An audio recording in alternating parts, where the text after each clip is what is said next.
এমপিরা হলো ঢাকায় পালায়া থাকে। নার্স থাকলে ডাক্তার থাকে না, ডাক্তার থাকলে নার্স থাকে না।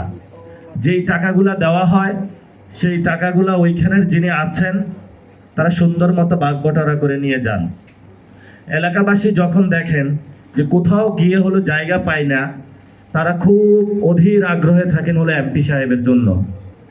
এমপি সাহেব হলো নির্বাচনের আগে যে সিমটা ব্যবহার করেছেন ওইটা আলহামদুলিল্লাহ আস্তে করে বন্ধ করে দিয়ে ঢাকায় তাদেরকে পার্লামেন্টের আশেপাশে মানে কিছু ছোট ছোট ফ্ল্যাট দেওয়া হয়েছে, ওইখানে হলো মোবাইলটা বন্ধ করে একদম বৃষ্টিতে তারা ঘুম দেয়।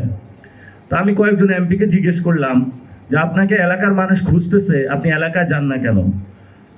কারো যদি খুব ছোটোখাটো অসুস্থ হয়, জ্বরও হয়, তাহলেও সে এমপি সাহেবকে খুঁজে।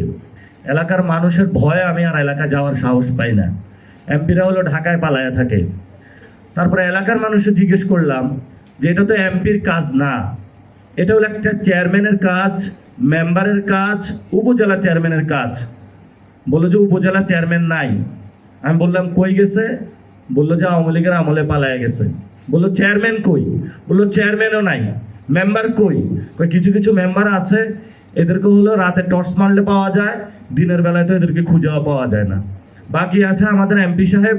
এখন আমরা সবাই মিলে এমপি সাহেবকে ধরতে হবে। এমপি সাহেব বলে আমার হলো আইন বানানোর কথা, এই ছোটোখাটো কাজ তো আমার করার কথা না। কি আতিক ভাই, আপনারা এই ধরনের বিপদে পড়েন? ভালোই পড়েন। তো বাংলাদেশের যদি আমরা সার্বিক অবস্থা, এই যে জনগণের একটা চিত্র আপনাদের সামনে তুলে ধরলাম, পুরো বাংলাদেশের সিস্টেমগুলো একই চলতেছে।